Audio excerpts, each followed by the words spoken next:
ce matin comporte un grand temple, un presbytère, un baptistère avec vestiaire pour les hommes et pour les femmes. Je crois que de mémoire de chrétien, c'est le plus beau baptistère que j'ai jamais vu dans notre église.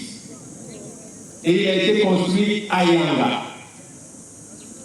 Le premier module du centre d'accueil évangélique, une paillote moderne et un bloc sanitaire de 20 chambres, dont 10 chambres pour les hommes et 10 chambres pour les femmes. En ce qui concerne le temple, il est d'une superficie de 700 mètres carrés pour 35 mètres de long et 20 mètres de large. Il se présente sous la structure d'un R+1, puisque à l'intérieur du temple se trouve une mezzaline de 100 mètres carrés. À cela s'ajoute un bloc administratif de 100 mètres carrés également et 17 mètres, une pièce de 17 mètres carrés réservée pour la préparation de la Sainte Seine. Tout ce travail, le temple, le presbytère, le baptistère, le module du centre d'accueil évangélique, la paillote et le bloc sanitaire ont été construits en 13 mois par la société EC Études et Construction.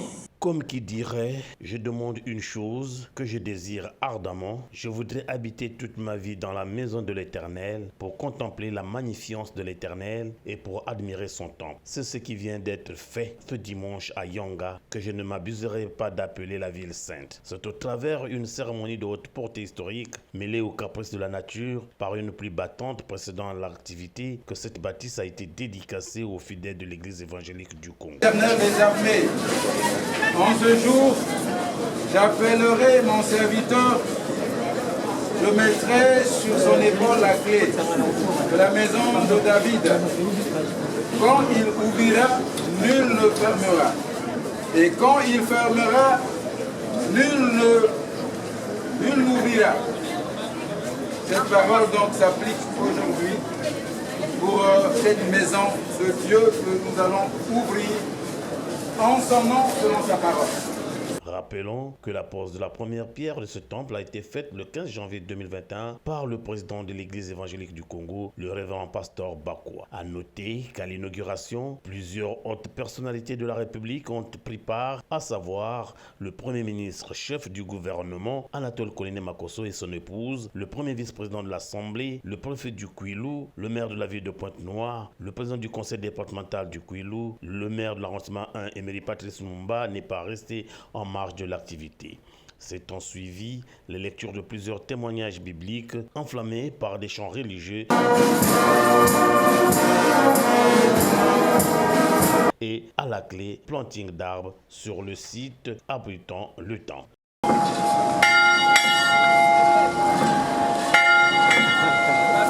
La cloche, symbole d'appel à la paix, a retenti. Ainsi, les fidèles de l'église pourront désormais aller au temple dès que ce coup de cloche retentira le matin ou le soir.